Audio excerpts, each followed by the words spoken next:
बिस्मिल्लाहिर्रहमानिर्रहीम। अस्सलाम वालेकुम। कैसे हैं सब लोग? ठीक हैं? अच्छा बेटा, थर्ड सेमेस्टर में MLT third semester session 2019 to 2023, इसमें थर्ड सेमेस्टर में आप लोगों का एक सब्जेक्ट है क्लिनिकल पैथोलॉजी। ठीक है जी। तो क्लिनिकल पैथोलॉजी में हम लोग देखेंगे कि किस तरह से डिफरेंट टाइप्स की जो अबनॉर्मेलिटीज़ आती हैं क्लिनिकली, जिसमें यूरिन भी है, सीएसएफ भी है, ठीक है जी, इससे रिलेटेड फ्लूइड्स वगैरह भी हैं। तो किस तरह से हम उनकी कलेक्शन करते हैं, किस तरह से हम उनकी प्रिजर्वेशन करते हैं, किस तरह से हम उनकी ट्रांसपोर्ट करते हैं, किस तरह से हम उनका एनालिसिस करते हैं। फ़िज़िकल एनालिसिस है, केमिकल एनालिसिस है, ठीक है जी, माइक्रोस्कोपिकली एनालिसिस है, फिर रिपोर्टिंग है। तो ये सारी चीज़ें इसमें हम डिस्कस करते हैं। ठीक है जी। तो चलते हैं अपने पहले लेक्चर की जानब, जो कि क्लिनिकल पैथोलॉजी का पहला लेक्चर है। तो क्लिनिकल पैथोलॉजी के पहले लेक्चर में हम लोग जो है वो पढ़ेंगे यूरिन एनालिसिस। ठीक है जी। तो यूरिन जो है ये पेशाब को कहते हैं, आप जानते हैं। तो सदियों से सबसे पहले, मतलब कि हिस्ट्री के औराक से भी पहले या कदीम जो यूनानी थे वो भी यूरिन एनालिसिस करते थे। इवन दैट कि आप किसी जो है वो होम्योपैथिक के पास जाएं या किसी हकीम के पास जाएं, वो भी यूरिन के कलर के बारे में पूछता है, उसकी क्वांटिटी के बारे में पूछता है, उसके वॉल्यूम के बारे में पूछता है। तो यूरिन एनालिसिस जो है ये बहुत ही पहले लोगों ने शुरू कर दिया था। लोगों को ये बहुत पहले अंदाज़ा हो गया था कि जब कभी कोई अबनॉर्मेलिटी पैदा होती है या जब कभी कोई बीमारी हमारे जिस्म में आती है, तो उसकी वजह से पैदा होने वाली तब्दीलियों में जो यूरिन है उसमें भी एक बहुत बड़ी जो है वो तब्दीली पैदा हो जाती है। तो यूरिन एनालिसिस बहुत ज़्यादा इम्पॉर्टेंट है इसमें। इसके साथ ही हम थोड़ी सी इसकी हिस्ट्री को देखेंगे। जब हम हिस्ट्री को देखते हैं तो हमें पता चलता है कि वो कह रहा है कि यूरिन का एनालिसिस जो है वो बहुत ही पहले शुरू हो गया था। स्टडी ऑफ द यूरिन जो है can be found in the drawing of the cave man and in the Egyptian hieroglyphics such as Edwin Smith surgical पैपरस।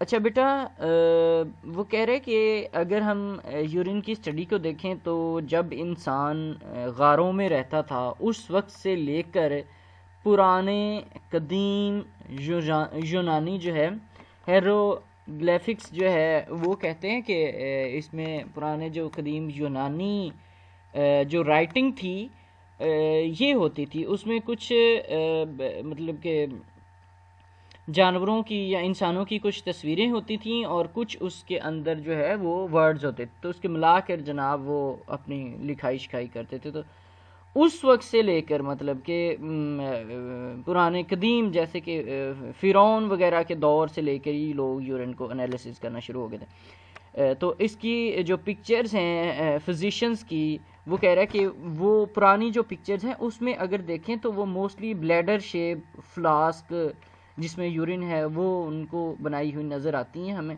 जिससे हमें ये अंदाज़ा लगा सकते हैं कि बहुत पहले ही लोग यूरिन एनालिसिस करते थे किसी बीमारी को डिटेक्ट करने के लिए। इसके बाद हिप्पोक्रेट्स ने अपनी एक बुक लिखी है यूरोस्कोपी, मतलब कि 5th सेंचुरी कबल मसीह में। और उसके बाद 1140 के अंदर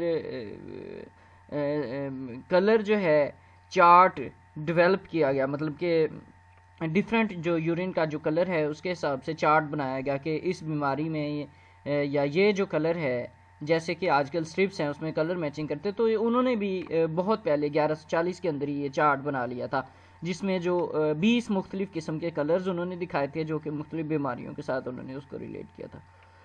तो ये जनाब हुआ। उसके बाद जो केमिकल जो टेस्टिंग है ये तो थी फिज़िकल टेस्टिंग। उसके बाद जो केमिकल टेस्टिंग है वो 1696 में फ्रेडरिक डेकर ने जनाब शुरू की टेस्टिंग यूरिन की। जैसे कि उसने जब यूरिन को गर्म किया तो उसमें एल्ब्यूमिन जो प्रोटीन है उसको उसने डिटेक्ट किया। तो 1694 में इसका केमिकल एनालिसिस वगैरह भी शुरू हो गया। अच्छा, इसके बीच में जो है वो यूरिन एनालिसिस का जो प्रोसेस है वो थोड़ा सा स्टॉप हो गया, और वो इस वजह से हुआ कि एक बंदा जिसने हेल्थ फ्री या हेल्दी फ़ी जो है वो जनाब उसने लेकर लोगों को इसके बारे में एडवाइस करना शुरू कर दिया। मतलब कि credibility of urine analysis become compromised when ये कार्लेंटस जो है इसने विदाउट मेडिकल मतलब के क्रेडेंशियल मतलब के मेडिकल क्रेडेंशियल के बगैर ही जनाब उसने लोगों को प्रिडिक्शंस देना शुरू कर दी, ठीक है ना, लोगों को पेशेंट गोइयाँ करनी शुरू कर दी। तो उस वक्त थोड़ा सा यूरिन एनालिसिस की तरफ लोगों ने तवज्जो नहीं दी, क्योंकि वो बगैर ही किसी मतलब देखे सोचे ये ऐसी ही प्रिडिक्शन दे देता था कि आपको ये बीमारी है या आपको ये बीमारी है। उसके बाद क्या हुआ, उसने अपनी एक बुक भी लिखी जैसे कि इसी प्रॉफिट्स के नाम से। तो ये सब्जेक्ट जो है वो उसका पब्लिश हुआ थॉमस ब्रियांट ने 1627 में किया गया। अच्छा बेटा, ये थी थोड़ी सी हिस्ट्री जिससे हमें ये अंदाज़ा हो गया है कि यूरिन एनालिसिस सिर्फ अब से ही नहीं, ये बहुत कदीम और बहुत पहले का जनाब ये प्रोसेस है। क्योंकि बेटा ब्लड का एनालिसिस या ब्लड में से जैसे कि यूरिया क्रेटिनिन वगैरह देखना वो तो एक बहुत एडवांस टेक्निक है ना। तो ब्लड वैसे भी लोग शुरू में ब्लड से मतलब कि नहीं निकालते थे या उनको निकालना नहीं आता था। तो यूरिन तो चूँकि ऑटोमेटिकली बॉडी से निकलने वाली एक सेक्रीशन है, तो इसलिए लोग यूरिन एनालिसिस के ऊपर ज़्यादा तवज्जो देते थे as compare to blood analysis start के दिनों में। अच्छा बेटा, ये एक हिस्ट्री से रिलेटेड एक पिक्चर है। ये वैसे तो आर्टिफिशियली बनाई गई है, लेकिन इसमें आप देख सकते हैं कि लोग किस तरह से मतलब कि यूरिन को एनालिसिस करते हैं। ये थोड़ा सा इसमें ना ये कलर चार्ट भी बनाए हुए हैं। अच्छा, उसके बाद यूरिन एनालिसिस तो हो गया। अब सबसे पहले हम अपने लेक्चर की जानब जाते हैं। यूरिन एनालिसिस जो करंट हमारा लेक्चर है, तो हम यूरिन फार्मेशन से इसको शुरू करते हैं कि यूरिन फार्मेशन होती किधर है। बेटा सबको पता है कि यूरिन फार्मेशन जनाब किडनीज़ के अंदर होती है। किडनीज़ जो हैं वो आपकी बॉडी के अंदर मौजूद होती हैं, ठीक है जी, जो कि जो आपका ब्लड है उसको फ़िल्टर करती हैं। फ़िल्टर करने के बाद जो है वो उसमें से यूरिन प्रोडक्शन होती है, नेफ्रॉन्स यूरिन जो है वो प्रोडक्शन करते हैं। तो किडनीज़ जो हैं वो कंटिन्यूसली यूरिन फार्मेशन करती हैं, अल्ट्रा फिल्ट्रेट करती हैं प्लाज्मा को, ठीक है ना। तो उसके बाद रीअब्जॉर्प्शन होती है वाटर की, और फिल्ट्रेटेड जो सब्सटेंसेस हैं जो ज़रूरी है हमारी बॉडी के लिए उनको दोबारा रीअब्जॉर्ब किया जाता है और बाकी चीज़ों के एक्सक्रीट किया जाता है। तो तकरीबन 170,000 ml जो है वो ब्लड तकरीबन जो है वो किडनी से पास होता है, और उसमें से तकरीबन 1200 ml मतलब कि 1 लीटर 200 ml जो यूरिन है वो एक्सक्रीट किया जाता है बॉडी से। ये थी यूरिन की फॉर्मेशन। अच्छा बेटा, यूरिन फॉर्मेशन के साथ ही हम पढ़ेंगे यूरिन प्रिजर्वेशन, क्योंकि यूरिन प्रिजर्वेशन बहुत ज़्यादा ज़रूरी है। स्टार्ट से लेकर अब तक चूँकि यूरिन फॉर्मेशन तो हो जाती है, लेकिन with the passage of time urine के अंदर बहुत सारी केमिकल, बायोलॉजिकल और फिज़िकल जो है वो चेंजेस आती हैं। उन चेंजेस की वजह से जो एग्जैक्ट या एक्यूरेट जो रिपोर्टिंग है उसमें बहुत ड्रेस्टिक चेंज आ जाता है, मतलब कि तब्दीली पैदा हो जाती है। तो जहाँ तक यूरिन एनालिसिस का ताल्लुक है उससे कहीं बढ़ के जो है वो यूरिन प्रिजर्वेशन जो है वो भी ज़रूरी है कि हम यूरिन को किस तरह से प्रिजर्व करते हैं। मतलब कि अगर किसी बंदे ने यूरिन एनालिसिस करवाना तो उसी वक्त तो लैब के पास तो नहीं वो बैठा होगा कि जनाब उसी वक्त गया और वो हो गया। तो उसको प्रिजर्व कैसे करना है हमने, ठीक है ना, लैब वालों ने। अब जारी बात है उस बंदे को तो नहीं पता कि किस तरह से इसको प्रिजर्व करना। उसने तो लैब में यूरिन पचा दिया, पता नहीं उसने 2 घंटे रख के पचाया या जल्दी पचाया है, ठीक है ना। लेकिन लैब के अंदर अगर हमारे पास अब हमने मतलब कि अभी टेस्ट नहीं करना तो किस तरह से हम उसको प्रिजर्व करते हैं ये हम देखेंगे। अच्छा, इसमें सबसे पहली जो प्रिजर्वेशन है उसमें देखें, प्रिजर्वेशन है एडवांटेज, डिसएडवांटेज और कुछ एडिशनल इंफॉर्मेशन है। उसमें सबसे पहले जो प्रिजर्वेशन है उसमें ये बेटा देखें आप, रेफ्रिजरेशन है। रेफ्रिजरेशन जो है इसका एडवांटेज क्या है? इसका एडवांटेज ये है कि ये केमिकल टेस्ट के साथ इंटरफेयर नहीं करता। और डिसएडवांटेज क्या है कि प्रेसिपिटेट्स बन जाते हैं अमॉर्फस फॉस्फेट के, और यूरेट्स के, ये इसका डिसएडवांटेज है। एडिशनल इंफॉर्मेशन क्या है कि ये जो बैक्टीरियल ग्रोथ है 24 आवर्स यूरिन के अंदर उसको ये रोकता है। फिर उसके बाद बेटा सेकंड प्रिजर्वेटिव में बोरिक एसिड आ जाता है, ये बैक्टीरियल ग्रोथ और मेटाबॉलिज्म को रोकता है। ये इसका फ़ायदा। और नुकसान क्या है कि ये इंटरफेयर करता है ड्रग और हार्मोन एनालिसिस को। और एडिशनल इंफॉर्मेशन में क्या है कि ये जो चूँकि एसिड है इसलिए ये पीएच को जो है 6 पे तकरीबन जो है वो मेंटेन रखता है। और ये पीएच जो है या इसको हम बोरिक एसिड से प्रिजर्व्ड जो यूरिन है उसको हम कल्चर या ट्रांसपोर्ट के लिए भी इस्तेमाल कर सकते हैं। नेक्स्ट जो प्रिजर्वेटिव है बेटा वो आपकी आ जाती है फॉर्मेलिन या फॉर्मेल्डिहाइड। ये बहुत एक्सीलेंट सेडिमेंट प्रिजर्वेटिव है, ये इसका फ़ायदा है। लेकिन नुकसान इसका क्या है कि ये रिड्यूसिंग एजेंट के तौर पे इस्तेमाल होता है और ये इंटरफेयर करता है केमिकल टेस्ट के ऊपर, जो यूरिन के जो केमिकल टेस्ट हैं जिसमें ग्लूकोज आ जाता है, ब्लड आ जाता है, ल्यूकोसाइड एस्ट्रेज आ जाता है, कॉपर रिडक्शन आ जाता है, तो ये इसका डिसएडवांटेज है।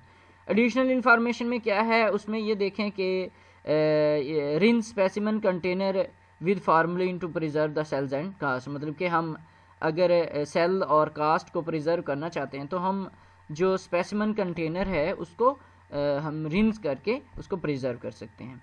अच्छा, नेक्स्ट बेटा प्रिजर्वेटिव में आ जाता है सोडियम फ्लोराइड। सोडियम फ्लोराइड एक गुड प्रिजर्वेटिव है ड्रग एनालिसिस के लिए, लेकिन डिसएडवांटेज में क्या है कि ये इनहिबिट करता है रीजेंट स्ट्रिप टेस्ट को, मतलब कि जो स्ट्रिप के ज़रिए हम टेस्ट करते हैं ग्लूकोज का और इसके बाद ल्यूकोसाइड्स का या कीटोन्स का, तो उसको जनाब ये इनहिबिट करेगा। आखिरी और जो कमर्शियल प्रिजर्वेटिव टैबलेट्स यूरिन को प्रिजर्व करने के लिए यूज़ होती हैं उसमें क्या है, ये बहुत कन्वीनियंट हैं जब हम रेफ्रिजरेशन करते हैं, मतलब कि नहीं कर सकते, सॉरी, मतलब कि जब हमारे पास फ्रिज अवेलेबल नहीं है तो उसके लिए हम कमर्शियल टैबलेट्स यूज़ करते हैं यूरिन को प्रिजर्व करने के लिए। इसमें controlled concentration to minimized interference, मतलब कि इसमें बहुत ज़्यादा यूरिन को प्रिजर्व करने की इन टैबलेट्स के अंदर सलाहियत होती है, जिसमें कम से कम इंटरफेरेंस के साथ बहुत अच्छे तरीके से यूरिन को ये प्रिजर्व कर सकती हैं। लेकिन डिसएडवांटेज क्या है कि check tablets composition to determine the possible effects of on desire test, मतलब कि अगर हमने कोई टेस्ट करना है तो उसके लिए हम उन टैबलेट्स की जो कंपोजिशन है कि ये बनी किससे है वो हम लाजमी तौर पे देखेंगे। हमें ये पता होना चाहिए कि ये टैबलेट्स किससे बनी हुई है और जो टेस्ट हम कर रहे हैं क्या उस टेस्ट के ऊपर इन टैबलेट्स की जो केमिकल कंपोजिशन है उसकी वजह से कोई ऑक्सीडाइजिंग या रिड्यूसिंग इफेक्ट तो नहीं है या सेल्स की हेमोलिसिस वगैरह या इस तरह से कोई इफेक्ट तो नहीं है, तो ये हमें देखना चाहिए। अच्छा बेटा, ये थे प्रिजर्वेटिव कि अगर आपने उसी वक्त यूरिन को प्रोसेस नहीं करना है तो आप किस तरीके से यूरिन को प्रिजर्व कर सकते हैं। इसमें रेफ्रिजरेशन है, बोरिक एसिड है, फॉर्मेलिन है, सोडियम फ्लोराइड है और कुछ कमर्शियल प्रिजर्वेटिव टैबलेट्स होती हैं। अच्छा, अगर हम यूरिन को प्रिजर्व नहीं करते सपोज, या हमसे नहीं होता, याद भूल जाता है या वट एवर, जो भी कोई प्रॉब्लम है या हमारे पास ये चीज़ें अवेलेबल नहीं हैं, तो कौन कौन सी उसमें तब्दीलियाँ पैदा हो सकती हैं वो हम देखेंगे। सबसे पहले तो उसमें कलर है वो मॉडिफाई हो जाएगा या डार्क हो जाएगा। वजह क्या है, उसमें ऑक्सीडेशन या रिडक्शन की वजह से जो है उसका कलर जो है यूरिन का वो चेंज हो जाएगा। सेकंड जो तब्दीली पैदा हो सकती है वो क्लैरिटी है। क्लैरिटी बेटा उसकी डिक्रीज़ हो जाएगी, मतलब यूरिन जो पहले ट्रांसपेरेंट था अब वो जो है वो मिल्की हो जाएगा या उसमें कोई दूधिया हो जाएगा, ठीक है ना। किसकी वजह से होता है ये? मोस्टली प्रेसिपिटेशन अमार्फस मटेरियल की वजह से या फिर बैक्टीरियल ग्रोथ की वजह से। नेक्स्ट जो तब्दीली पैदा हो सकती है अनप्रिजर्व्ड यूरिन के अंदर वो है बेटा ऑर्डर, मतलब कि जो उसकी बू है, स्मेल जो है वो उसकी बहुत ज़्यादा बढ़ जाएगी। जाहिर बात है बेटा, आप देख लें कोई भी चीज़ अगर ज़्यादा अरसे तक पड़ी रहती है तो उसमें स्मेल प्रोड्यूस हो जाती है। क्यों होती है? क्योंकि उसमें बैक्टीरियल मल्टीप्लिकेशन हो जाती है जो कि ब्रेक डाउन कर देते हैं अमोनिया के अंदर, मतलब यूरिया की ब्रेक डाउन कर देंगे अमोनिया के अंदर, ठीक है ना। यूरिया की ब्रेक डाउन होने से अमोनिया प्रोड्यूस होता है ना, तो इसी तरह से यूरिया की ब्रेक डाउन कर देंगे बैक्टीरिया और उसकी वजह से उसकी जो स्मेल है या जो ऑर्डर है वो उसका ज़्यादा हो जाएगा। नेक्स्ट बेटा जो तब्दीली पैदा होगी उसमें है पीएच। तो पीएच यूरिन अनप्रिजर्व्ड की इंक्रीज़ हो जाती है। किसकी वजह से इंक्रीज़ हो जाती है? वही यूरिया की ब्रेकडाउन से अमोनिया के अंदर, और यूरिएज जो एंजाइम है जो कि यूरिया को की ब्रेक डाउन करवाता है by urease producing bacterial loss of carbon dioxide, तो इसकी वजह से जो है पीएच उसकी क्या हो जाएगी, इंक्रीज़ हो जाएगी। ठीक है जी। फिर है ग्लूकोज, तो ग्लूकोज की कॉन्सेंट्रेशन डिक्रीज़ हो जाती है क्योंकि बैक्टीरिया होंगे तो वो ग्लाइकोलिसिस भी करेंगे, ग्लूकोज को यूज़ करेंगे, कीटोन्स भी डिक्रीज़ हो जाएंगी। ठीक है ना। वायलेशन और बैक्टीरियल मेटाबॉलिज्म की वजह से बिलीरोबिन भी डिक्रीज़ हो जाएगा जब वो लाइट या किसी ऑक्सीडेशन या बिलीवर्डन मतलब के लाइट के जब उस यूरिन के ऊपर पड़ती है या एक्सपोज होता है वो यूरिन लाइट के साथ, तो ऑक्सीडेशन हो जाती है यूरिन की यूरिया की बिलीवर्डन के अंदर। तो इसलिए बिलीरुबिन जो है बिलीरुबिन की बिलीवर्डन के अंदर जो है वो कन्वर्ट हो जाएगा, तो इसलिए बिलीरुबिन की जो कंसंट्रेशन है वो डिक्रीज़ हो जाएगी। नेक्स्ट बेटा इसमें आ जाएगा यूरोबिलिनोजिन भी कम हो जाएगा, ऑक्सीडेशन हो जाएगी यूरोबिलिन के अंदर, मतलब कि बिलीरुबिन की ऑक्सीडेशन हो जाएगी बिलीवर्डन के अंदर और यूरोबिलिनोजिन की ऑक्सीडेशन हो जाएगी यूरोबिलिन के अंदर। और इसके बाद नाइट्रेट जो है बेटा ये इंक्रीज़ हो जाएगा। क्यों इंक्रीज़ हो जाएगा? नाइट्रेट प्रोड्यूसिंग बैक्टीरिया उसमें होते हैं तो वो बहुत ज़्यादा तादाद में बढ़ जाते हैं, मल्टीप्लिकेशन हो जाती है उन बैक्टीरिया की, और उन बैक्टीरिया की तादाद ज़्यादा होने की वजह से चूँकि वो नाइट्रेट प्रोड्यूस करते हैं तो इसलिए जो है वो नाइट्रेट की कॉन्सेंट्रेशन यूरिन में ज़्यादा हो सकती है। नेक्स्ट जो चीज़ है उसमें आ जाएगा रेड और वाइट ब्लड सेल्स और कास्ट, तो इनकी कॉन्सेंट्रेशन बेटा कम हो जाती है। क्यों कम हो जाती है? ये इसलिए कम हो जाती है कि डिसइंटीग्रेशन इन डाइल्यूट अल्कलाइन यूरिन, मतलब कि यूरिन की जो डाइल्यूटेड अल्कलाइन यूरिन है उसकी डिसइंटीग्रेशन की वजह से रेड और वाइट सेल्स जो हैं वो कम हो जाएंगे, मतलब कि सेल जो है वो टूट कर जो है या उनके अंदर जो हाइपरटोनिक या हाइपोटोनिक प्रोसेस होने की वजह से जो उनका इंटरनल इन्वायरमेंट है वो चेंज होने की वजह से सेल की डिसइंटीग्रेशन हो जाती है। नेक्स्ट है बेटा बैक्टीरिया। अब जारी बात है बैक्टीरिया जब यूरिन पड़ा रहेगा तो उसमें बैक्टीरिया मल्टीप्लाई करेंगे, मल्टीप्लिकेशन की वजह से उनकी तादाद जो है वो ज़्यादा हो जाती है। और उसके बाद है ट्राइकोमोनास, ठीक है ना। ट्राइकोमोनास वेजिनैलिस जो है वो अगर है उसके अंदर यूरिन के अंदर अगर मौजूद है तो उसकी तादाद कम हो जाती है। उसकी जो ये एक बेटा मतलब कि यूरिन के अंदर मौजूद होता है, मूव करता हुआ जो है पैरासाइट है, तो अगर उसकी वो अगर तो ज़िंदा है तो वो मर भी सकता है, या उसकी जो मोबिलिटी है ये बड़ी तेज़ी से हरकत करता हुआ जनाब आपको नज़र आएगा माइक्रोस्कोप के अंदर, तो या वो मर सकता है तो या फिर उसकी मोबिलिटी जो है वो कम हो सकती है। अच्छा बेटा ये थी तब्दीलियाँ जो कि हमने देखी हैं, जो कि यूरिन को प्रिज़र्व करते हुए हम किस तरह से कर सकते हैं, या अगर हम यूरिन को प्रिज़र्व नहीं करेंगे तो कौन कौन सी तब्दीली पैदा हो सकती है, ये हमने देखी।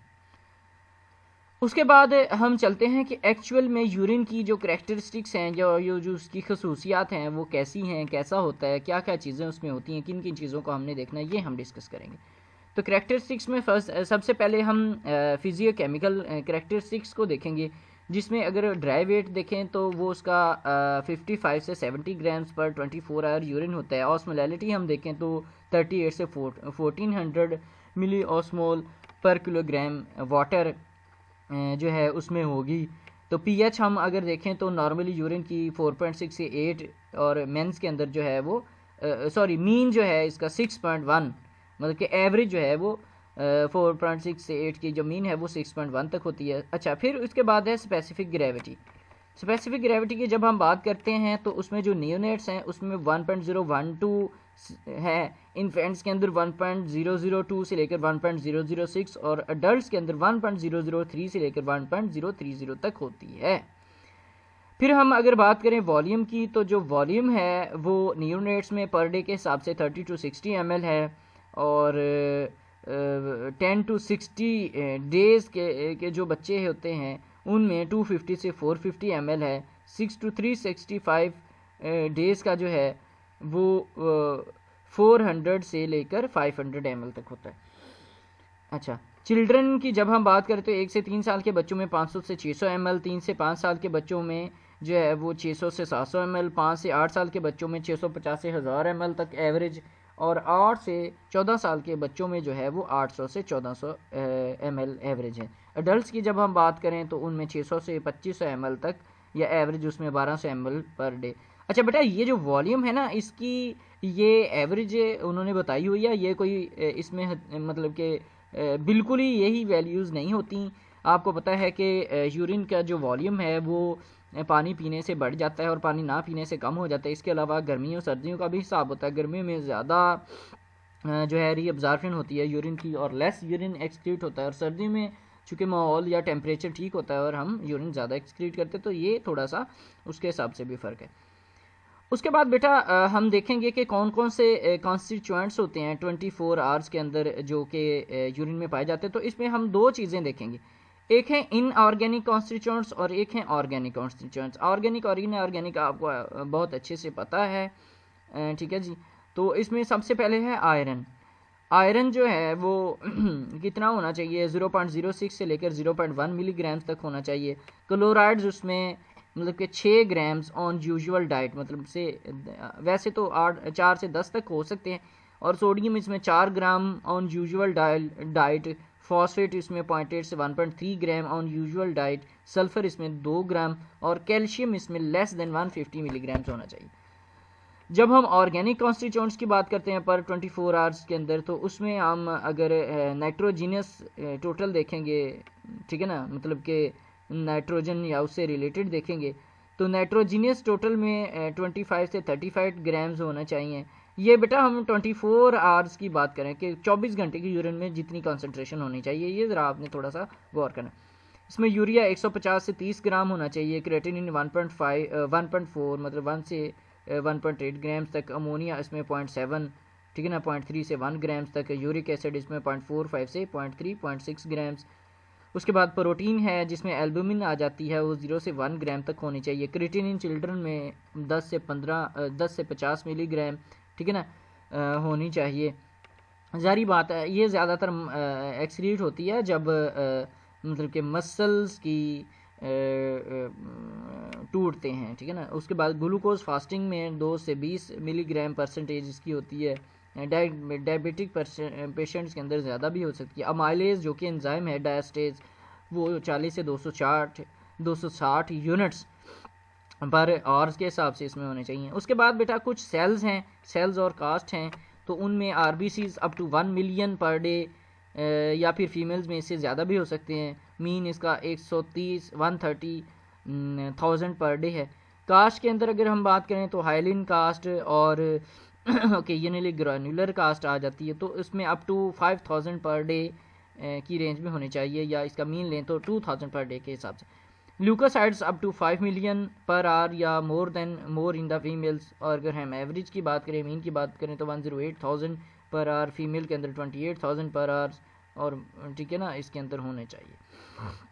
ये 108,000 फीमेल के अंदर है और 28,000 मेल के अंदर है। एपिथेलियल सेल की अगर हम बात करें तो अप टू 25 लाख 2.5 लाख पर आवर्स या मोर इन द फीमेल्स। और एवरेज जो है मीन इसका 68,000 पर आवर फीमेल्स के अंदर और 78,000 जो है वो पर आवर मेल्स के अंदर है। स्कैमस सेल जो हैं इसमें वेरिएबल्स होते हैं, वो कम या ज़्यादा हो सकते हैं। ये थी बेटा कुछ केमिकल और मतलब कि इसके केमिकल एनालिसिस, जिसके बारे में कुछ जो चीज़ें थी जो कि होनी चाहिए। उसके बाद आ जाता है बेटा collection of the urine. Collection of the urine specimen में देखें, सबसे पहले इम्प्रॉपर कलेक्शन है। इम्प्रॉपर कलेक्शन में उसमें अगर कलेक्शन सही नहीं है तो वो इनवैलिडेट कर सकती है रिजल्ट्स को। Container for the collection of the urine should be wide mouthed clean and dry, मतलब कि जिस कंटेनर में आपने यूरिन लेना है उसका मुंह खुला होना चाहिए, ठीक है जी, और ड्राई होने चाहिए, क्लीन होने चाहिए। Analysed with in 2 hours of collection else require the refrigerator, मतलब कि अगर आपने यूरिन को लिया है कलेक्शन के 2 घंटे तक तो आप उसको एनालाइज कर सकते हैं, और उसके बाद जो है अगर आपने देर से यूरिन को एनालाइज करना है तो उसको आपने रेफ्रिजरेशन करना है या फ्रिज के अंदर रखना है। अच्छा बेटा, ये तो थी नॉर्मल कलेक्शन ऑफ यूरिन। अगर आपको वैसे कैथेटर वगैरह की वजह से या कैथेटर की वजह से यूरिन कलेक्शन करनी पड़ जाए तो किस तरह से आपने करना है, उसमें सबसे पहले आपने जो फुलीस कैथेटर है उसको क्लीन करना है, ठीक है ना, वो और जो एरिया है उसको आपने क्लीन करना है, ठीक है ना। Clean the catch urine collection method in the children, बच्चों में देखें, और कैसे आपने सुप्रा प्यूबिक एस्पिरेशन करें उस एरिया को, मतलब कि इस तरह से वो ट्यूब जो है इसके अंदर वो इंसर्ट करनी है सुप्रा प्यूबिक रीजन के अंदर, और जो यूरिथ्रा है उसके अंदर इंसर्ट करने के बाद जो है वो यूरिन की कलेक्शन आप कर सकते हैं। अच्छा बेटा, उसके बाद आ जाते हैं टाइप्स ऑफ यूरिन सैंपल के, किस तरह से हम कितने टाइप्स का जो है वो यूरिन जो है वो ले सकते हैं इसके अंदर। तो इसकी जब हम बात करते हैं तो ये बेटा 3-4 इसकी जो है टाइप्स हैं। इसमें देखें ये टेबल बना हुआ है, रैंडम सैम्पलिंग जो है, और morning sample, clean catch, mid stream sample, 24 hour urine, post prandial urine या सुप्राप्यूबिक एस्पिरेटेड यूरिन। अच्छा, जो रैंडम सैम्पलिंग है उसकी सैम्पलिंग नॉन स्पेसिफिक टाइम की होती है। रैंडम का मतलब किसी भी वक्त हो सकती है, मोस्ट कॉमन है, ठीक है ना। जब भी पेशेंट आता है हॉस्पिटल में या लैब में तो उसी वक्त उसका यूरिन ले लिया जाता है, तो ये एक रैंडम सैम्पलिंग है, किसी भी वक्त दिन में ली जा सकती है। पर्पज़ इसका क्या है, रूटीन की स्क्रीनिंग है या इसके जो केमिकल टेस्ट है वो है। मॉर्निंग सैंपल अगर आपने लेना है तो वो आपको जो है वो फर्स्ट मॉर्निंग में लेना पड़ता है। वो तकरीबन सबसे ज़्यादा कॉन्सेंट्रेटेड यूरिन होता है। वो उसका मकसद होता है, वो ज़्यादातर प्रेगनेंसी टेस्ट के लिए या फिर माइक्रोस्कोपिक टेस्ट के लिए इस्तेमाल होता है। Clean catch mid stream urine जो आप लेंगे वो तकरीबन उसमें आपने उसमें सबसे पहले जो चंद ml यूरिन है उसको डिस्कार्ड कर देना है, और बाकी का जो यूरिन है उसको कलेक्ट करना है। तो ये ज़्यादातर जो है ये यूरिन कल्चर के लिए जो है ये इस्तेमाल होता है। 24 आवर यूरिन की जब हम बात करते हैं तो 24 घंटे में जितना भी यूरिन वो पेशेंट का होता है वो सारे का सारा एक कंटेनर में, बड़े कंटेनर के अंदर उसको इकट्ठा कर लिया जाता है। 24 घंटे का जितना भी यूरिन है, तो all the urine passed during the day and night and next day for the first sample is collected. अगले दिन फिर आपने जो फर्स्ट मॉर्निंग सैंपल है वो भी इसमें रखना है। तो इसको हम use for the quantitative and qualitative analysis of the substances, ठीक है ना। हम देखेंगे कि 24 घंटे में कितनी जो इसके अंदर क्वांटिटी में जो है वो जो ग्लूकोज है या इसके अंदर जो बाकी सेल्स हैं वो कितनी क्वांटिटी में 24 घंटों में प्रोड्यूस होते हैं। फिर है बेटा पोस्ट प्रेंडियल। पोस्ट प्रेंडियल कहते हैं खाना शाना खाने के बाद, तो आफ्टर द मील 2 आवर्स, 2 घंटे के बाद आप लेंगे। ये ज़्यादातर ग्लूकोज को मॉनिटर करने के लिए होता है डायबिटिक पेशेंट के अंदर, कि कितना ग्लूकोज उनकी बॉडी ने प्रिजर्व कर लिया और कितना यूरिन के थ्रू एक्सक्रीट किया। फिर है बेटा सुप्रा प्यूबिक एस्पिरेशन। तो ये नीडल एस्पिरेशन है जिसकी तस्वीर अभी मैंने आपको दिखाई थी। तो ये ज़्यादातर जो है हम इसके ज़रिए हम स्टीराइल यूरिन जो है वो कलेक्ट करते हैं। अच्छा, यूरिन एनालिसिस की जब हम बात करते हैं तो इसमें जनाब साहब जो है वो 2-3 चीज़ें आ जाती हैं, ठीक है जी। 2-3 चीज़ें इसमें ये वाली आएंगी कि यूरिन एनालिसिस में हम बेटा उसका फ़िज़िकल एनालिसिस भी करते हैं, बायोकेमिकल एनालिसिस या एग्जामिनेशन भी होता है, और माइक्रोस्कोपिक टेस्ट भी होते हैं। जो फ़िज़िकल एग्जामिनेशन है उसकी जब हम बात करते हैं तो फ़िज़िकल एग्जामिनेशन में सबसे पहले जो चीज़ देखी जाती है वो उसका देखा जाता है वॉल्यूम। फिर उसके बाद उसका कलर देखा जाता है। कलर के साथ साथ जो है वो उसकी pH चेक की जाती है। pH के साथ साथ उसकी जो स्पेसिफिक ग्रेविटी है। तो फिज़िकल एग्जामिनेशन में हम कौन कौन सी चीज़ें देखेंगे, कलर देखेंगे, वॉल्यूम देखेंगे, ऑर्डर देखेंगे, ठीक है जी, उसकी pH देखेंगे, स्पेसिफिक ग्रेविटी देखेंगे। और जो माइक्रोस्कोपिक टेस्ट हैं, माइक्रोस्कोपिक टेस्ट के अंदर जो है जो चीज़ें देखनी है हमने, उसमें हम सेल्स देखेंगे, क्रिस्टल्स देखेंगे, कास्ट देखेंगे, माइक्रो ऑर्गेनिजम्स देखेंगे, और इसके साथ जो है हम पैरासाइट्स देखेंगे, ठीक है ना, या फिर कोई कंटेमिनेशन वगैरह जो हो जाती है उसको हमने देखना है। और बायोकेमिकल एग्जामिनेशन की जब हम बात करते हैं तो बायोकेमिकल एग्जामिनेशन में जो है वो प्रोटीन्स देखी जाती हैं, शुगर देखी जाती है, कीटोन बॉडीज़ देखी जाती हैं, बाइल साल्ट देखे जाते हैं, बाइल पिगमेंट्स देखे जाते हैं, या फिर ब्लड देखा जाता है। तो 3 तरह से तकरीबन हम यूरिन एनालिसिस करते हैं। फ़िज़िकल एनालिसिस भी करते हैं, माइक्रोस्कोपिक और बायोकेमिकल। अच्छा, फ़िज़िकल एनालिसिस की जब हम बात करते हैं तो इसमें फ़िज़िकल करैक्टरिस्टिक्स हम देखते हैं। इसमें वॉल्यूम है, कलर है, ऑर्डर है, pH है, स्पेसिफिक ग्रेविटी है, ठीक है ना। ये रिफ्रैक्टोमीटर या रीजेंट स्ट्रिप इसके लिए यूज़ की जाती है स्पेसिफिक ग्रेविटी के लिए। वॉल्यूम में क्या देखेंगे, पहले भी हमने डिस्कस किया, नॉर्मल 1 से 2.5 लीटर पर डे है। ओलिगो यूरिया जिसमें यूरिन इनपुट जो है वो लेस दैन 400 पर ml होगी। ये किस में होगी? डिहाइड्रेशन में होगी, शॉक में होगी, एक्यूट ग्लोमेरुलोनेफ्राइटिस में, या फिर रीनल फेलियर में होगी। ओलिगोयूरिया कहते हैं यूरिन की कंसंट्रेशन कम, जिसमें 400 ml से अगर कम होगी। पोलीयूरिया में अगर 2.5 लीटर मतलब 2.5 लीटर से अगर ज़्यादा यूरिन प्रोड्यूस हो रहा है पर डे के हिसाब से, इसको पोलीयूरिया कहते हैं। ये ज़्यादातर अगर हमने ज़्यादा पानी पी लिया है, या डायबिटीज़ मेलाइटिस जिसमें बेटा एंटी डायूरिटिक हार्मोन जो कि posterior loop of pituitary gland से रिलीज़ होता है, अगर वो कम रिलीज़ हो रहा है तो फिर रीअब्जॉर्प्शन ऑफ वाटर जो है वो नहीं होगी और large amount of diluted urine आपका खारिज होगा, उसको हम डायबिटीज़ इंसिपिडस कहते हैं। उसके बाद है एनयूरिया। जब यूरिन एनयूरिया बहुत ही कम यूरिया को कहते हैं, जब 100 ml से भी कम हो जाती है यूरिन की कंसंट्रेशन, तो ये ज़्यादातर रीनल शटडाउन में देखा जाता है। कलर की जब हम बात करते हैं तो नॉर्मल कलर जो है वो पेल येलो है, ठीक है ना, पिगमेंट्स की वजह से, यूरोक्रोम की या यूरोबिलिन या यूरोएरिथ्रिन की वजह से। और क्लाउडनेस जो है वो ज़्यादातर हो सकती है सेलुलर मटेरियल की वजह से, प्रोटीन की वजह से, क्रिस्टलाइजेशन की वजह से, प्रेसिपिटेशन की वजह से, या पैथोलॉजिकल साल्ट्स की वजह से, जो कि ज़्यादातर जब हम रखते हैं यूरिन को तो प्रोड्यूस होते हैं। कलर जो है वो ज़्यादातर यूरिन का वो उसके अंदर मौजूद कॉन्स्टिट्यूएंट्स की वजह से होता है। अच्छा, अब हम कलर की बात कर लें तो जो अब नॉर्मल कलर्स हैं उसमें या तो यूरिन कलरलेस हो जाएगा, ठीक है ना, डायबिटीज़ में, या फिर डायूरेटिक्स की वजह से। डीप येलो कलर जो है वो कंसनट्रेटेड यूरिन या एक्सरसाइज बाइल या पिगमेंट्स या जॉन्डिस की वजह से होता है। अच्छा बेटा, यूरिन का कलर जो है ना वो बहुत ज़्यादा जो है वो इसमें आता है कि ब्लू ग्रीन कलर किन किन कॉन्स्टिट्यूएंट्स की वजह से हो सकता है। पिंक या ऑरेंज रेड कलर किस किस की वजह से हो सकता है, या रेड ब्राउन ब्लैक कलर किस किस की वजह से हो सकता है।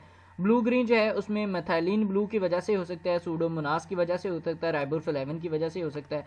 पिंक या ऑरेंज रेड इसका जो है वो हीमोग्लोबिन की वजह से, मायोग्लोबिन की वजह से, ठीक है ना, फिनोफ्थलीन की वजह से, ठीक है ना, पोरफायरिन्स की वजह से, या फिर रिफेम्पिसिन की वजह से हो सकता है। Red brown black colour haemoglobin की वजह से, मायोग्लोबिन रेड ब्लड सेल्स की वजह से, होमोजेंटिसिक एसिड एल डोपा मेलानिन और मिथाइल डोपा की वजह से हो सकता है। ऑर्डर की जब हम बात करें तो नॉर्मली एरोमेटिक होती है वोलेटाइल फैटी एसिड्स की वजह से। अगर हम ज़्यादा देर उसको रखते हैं तो फिर अमोनिकल डीकम्पोजिशन हो जाती है यूरिया की, अमोनिया प्रोड्यूस हो जाता है, उसकी वजह से अमोनिकल स्मेल उसकी हो जाती है। फाउल ऑफेंसिव या पस की वजह से इन्फ्लेमेशन हो जाती है। स्वीट जो है वो स्मेल होगी डायबिटीज़ की वजह से। फ्रूटी स्मेल कीटोन यूरिया की वजह से होगी। मैपल सिरप लाइक जो है वो स्मेल उसकी होगी मैपल सिरप यूरिन डिजीज़ की वजह से। रेंसिड स्मेल होगी टेरोसिनीमिया की वजह से। और करेक्टरिस्टिक रॉटन एग जैसी स्मेल जो है वो सिस्टीन यूरिया के अंदर उसकी आएगी। पीएच की जब हम बात करते हैं तो पीएच जो है वो किडनी की जो एबिलिटी है कि वो जो है वो बेटा देखें, किडनी हाइड्रोजन आयन की रीअब्जॉर्प्शन भी करवाती है, ठीक है ना, जो है किडनी के अंदर हाइड्रोजन आयन की रीअब्जॉर्प्शन भी होती है। तो उसकी एबिलिटी को चेक करने के लिए हम पीएच चेक करते हैं कि आपकी जो किडनी है वो कितनी एच पॉजिटिव आयन को रीअब्जॉर्ब करती है। नॉर्मली जो है वो पीएच 4.5 से 8 होती है। नॉर्मली जो है वो normally it is slightly acidic between the 6 and 6.5। ये किस तरह से हम टेस्ट कर सकते हैं? हम लिटमस पेपर की वजह से टेस्ट कर सकते हैं, पीएच पेपर की वजह से हम की मदद से हम टेस्ट कर सकते हैं, या फिर डिपस्टिक की वजह से टेस्ट करते हैं। एसिडिक यूरिन कब होगा? कीटोसिस में होगा, डायबिटिक, स्टारवेशन, फीवर और systematic acidosis, urinary tract infection E coli की वजह से, या एसिडिफिकेशन थेरेपी की वजह से। अल्कलाइन यूरिन कब होगा? आफ्टर मील हो सकता है, सिस्टेमिक अल्कलोसिस की वजह से हो सकता है, यूरिनरी ट्रैक इन्फेक्शन की वजह से हो सकता है, प्रोटीएस या अल्कलाइनाइजेशन थेरेपी की वजह से हो सकता है।